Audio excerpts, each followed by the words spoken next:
Hello everyone, students. Today we are going to learn one of the interesting story, that is the story of tea.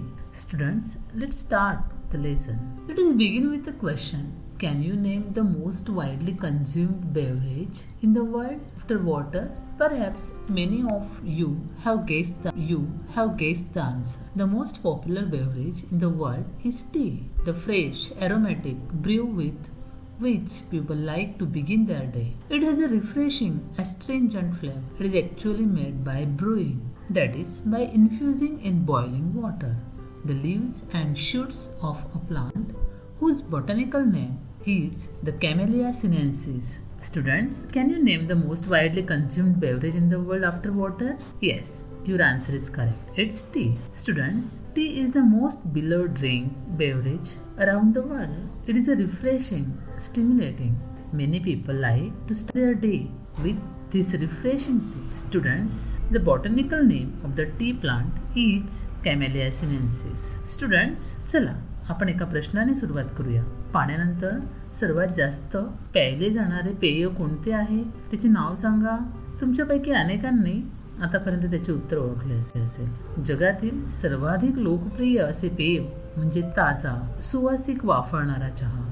त्याचा स्वाद घेऊनच आपल्या दिवसाची सुरुवात करायला लोकांना आवडते. चहाला अतिशय उत्साहवर्धक आणि कडक असा स्वाद असतो. वनस्पतीशास्त्राच्या दृष्टीने चहाच्या वनस्पतीचे नाव हे कॅमेलिया सिनेन्सिस असे आहे. या चहाच्या झुडपाचे पाने आणि कोंब यांची पावडर पाण्यात गाळून उकळून हा चहा तयार केला जातो. Fruits are at first dried, cured, and processed before they packed and sold to us. Camellia sinensis is an evergreen plant that grows in the tropical and subtropical climates. Tea plants require at least 100 to 125 centimeter rainfall a year and prefer acidic soils. Many of the world's best tea estates are located on the hill slopes at elevations of up to 1500 meters. It is said that the tea plants grow slowly and acquire a richer flavor at this height. Students, the leaves of this Camellia sinensis are dried, cleaned and processed before packing, and then they sold us. Camellia sinensis grows in tropical and subtropical climates. It is an evergreen plant. This plant requires at least 100 to 125 centimeter of rainfall a year. Acidic soil is the best for this plant. Many of the world's tea gardens are located on the hill slopes at the height of 1500 meters. It is said that tea plants grow slowly and they get richer flavor at this height. Students, चहाची पाने सर्वप्रथम वाळवली जातात, स्वच्छ केली जातात आणि मग त्यावर प्रक्रिया करून ती हवाबंद करून आपल्याला विकली जातात. कॅमेलिया सिनेन्सिस हे उष्ण आणि समशीतोष्ण कटिबंधात उगवणारी एक सदाहरित वनस्पती आहे. चहाच्या झुडपाला वर्षातून कमीत कमी 100 ते 125 सेंटीमीटर पाऊस लागतो आणि त्याला रुजण्यासाठी उगवण्यासाठी आम्लता असलेल्या जमिनीची आवश्यकता असते. जगातील बहुतेक उत्तम प्रतीच्या चहाचे मळे 1500 मीटर उंचीवर डोंगर उतारावर लावलेले असतात. असे म्हणतात की चहाच्या वनस्पतीची वाढ मंद गतीने होत असते आणि या उंचीवर चहाचा सुगंध आणि स्वाद अधिक निर्माण होत असतो. The plants mature only the top 1 or 2 inches of the plant are picked. These buds and leaves are called flushes. A new flush appears on the plant every 7 to 10 days during the peak growing season. Left to grow on its own, the tea plant may actually grow into a small tree.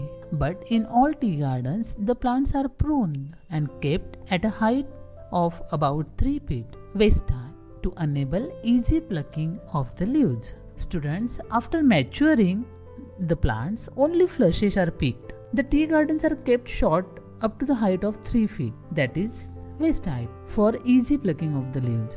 Students, वनस्पतीची वाढ पूर्ण झाल्यावर टोकाकडील फक्त 1 किंवा 2 इंचाचा भाग खुडला जातो. या कळ्या आणि पानांना फूट किंवा कोवळी पालवी असे म्हणतात. कोवळी पालवी असे म्हणतात. सुगीच्या दिवसांमध्ये 7 ते 10 दिवसांनी अशी नवीन पालवी फुटत असते. या वनस्पतीला जर नैसर्गिकरित्या वाढू दिले तर चहाचे झाड म्हणजेच चहाचे हे झुडूप एखाद्या छोट्या वृक्षा एवढे मोठे आणि उंच होऊ शकते. परंतु सर्व चहाच्या मळ्यात झुडपांना अगोदरच छाटून साधारण 3 फुटांपर्यंत त्यांची उंची ठेवली जाते. म्हणजेच कमरे एवढी उंची या चहाच्या रोपांची असते, ज्यामुळे चहाची पाने खुडणे सोपे जाते. We buy are usually classified according to their leaf size.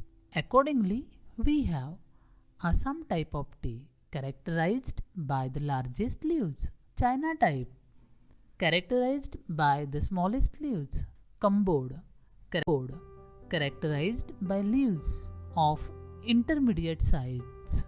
We have three very distinct and different tea growing regions in India. Each of those regions is famous for the special type of tea it produces, which are unique in taste, aroma, strength, and flavor. Students, according to the size of the leaves, they are classified in 3 types: Assam type, China type, and Kambod type. And 3 regions are famous in India for the type of the tea they produces. Tea produced in each region is unique in taste, aroma, and flavor. Students, आपण जो चहा विकत घेतो त्याची सर्वसाधारणपणे पानांच्या आकाराप्रमाणे वर्गवारी केली जाते. त्यानुसार सर्वात मोठी पाने असणारा आसाम चहा, सर्वात लहान पाने असणारा चिनी चहा आणि मध्यम आकाराचे पाने असलेला कंबोड चहा असे प्रकार आढळतात. आपल्या भारतात चहाच्या उत्पादनाची 3 प्रमुख आणि विभिन्न ठिकाणे आहेत.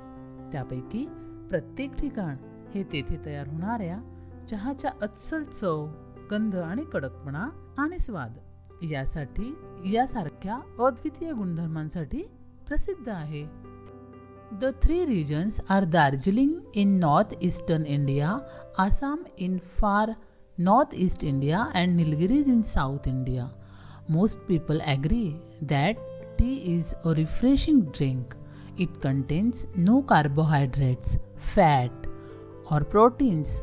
What gives tea is a special and distinctive flavor is theanine as well as caffeine, which give the drink its stimulating quality. Students, the different tea growing regions in India are Assam, Darjeeling, and Nilgiris. Most people in the world agree that it is a refreshing drink and it has no carbohydrates, fats, or proteins. The substances like theanine and caffeine give a special flavor and stimulating quality to tea. Students, ही 3 ठिकाणे म्हणजे भारताच्या उत्तर पूर्व दिशेकडील दार्जिलिंग, ईशान्य भारतातील आसाम आणि दक्षिण भारतातील निलगिरी. चहा हे उत्साहवर्धक आहे हे जवळपास सर्वजण मान्य करतील. त्यात कर्बोदके नसतात, मेद किंवा प्रथिनेही नसतात. चहातील थिओनाइन आणि कॅफीन या घटकांमुळे चहाला एक विशिष्ट आणि खास असा स्वाद प्राप्त होतो, ज्यामुळे हे पेय उत्तेजक बनते. How and when did people first begin to drink tea? An amusing story has come down to us from Chinese legends. It is said that Emperor Shennong, the father of Chinese agriculture and medicine, was on his travels when a servant was boiling some water for the emperor to drink. Just then, a few leaves from the nearby tree blew into the boiling water. The water immediately changed color. On drinking the water, the emperor was amazed by the rich flavor and the refreshing quality of the resulting infusion.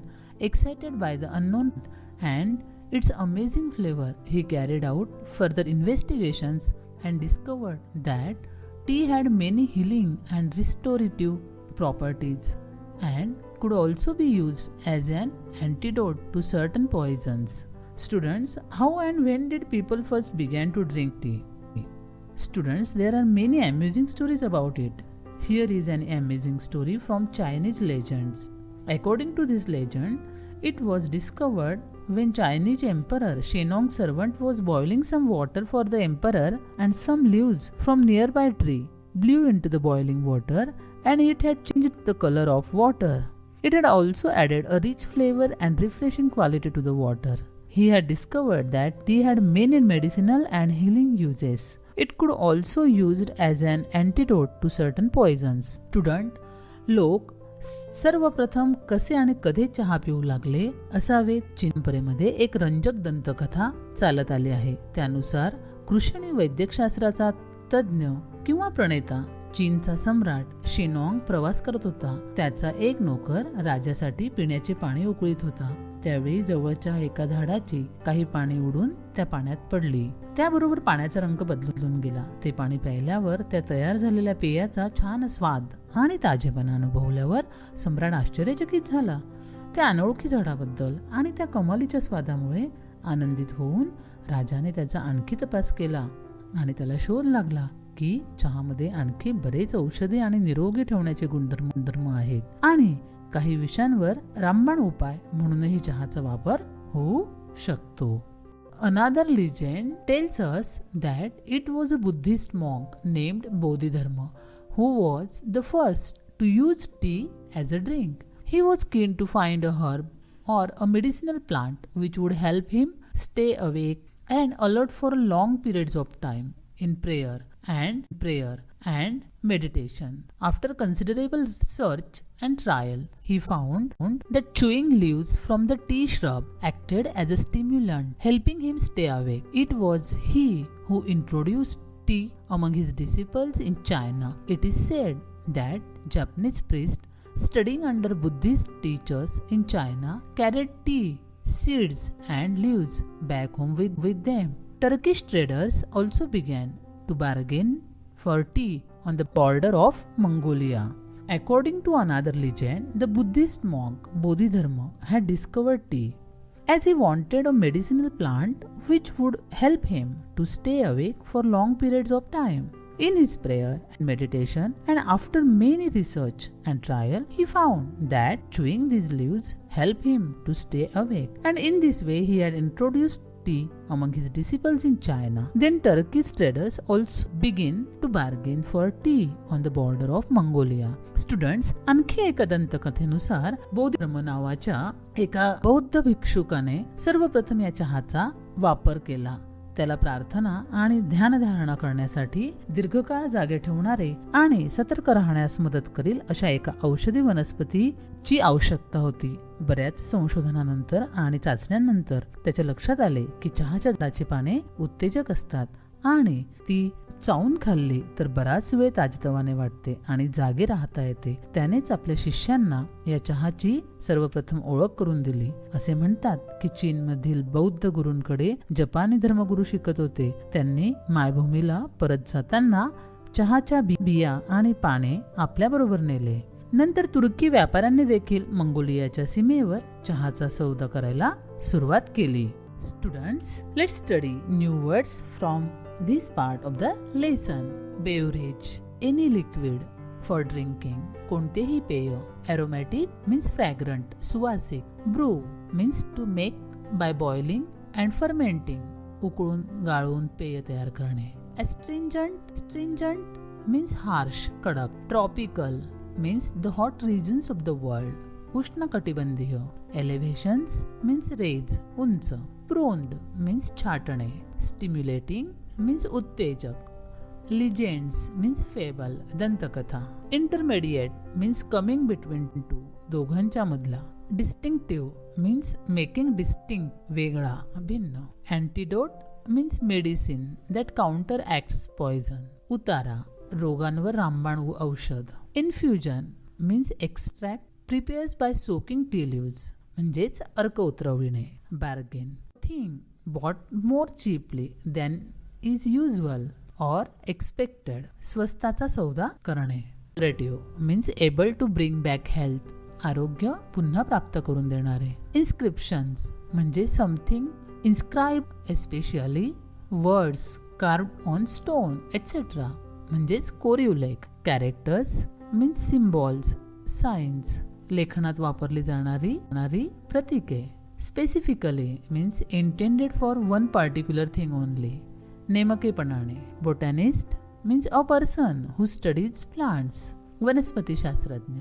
Ceremonies means public or religious occasions, समारंभ. Students, in this video, we study the story of tea part 1. In our next video, we will study the story of tea part 2. Till then, goodbye.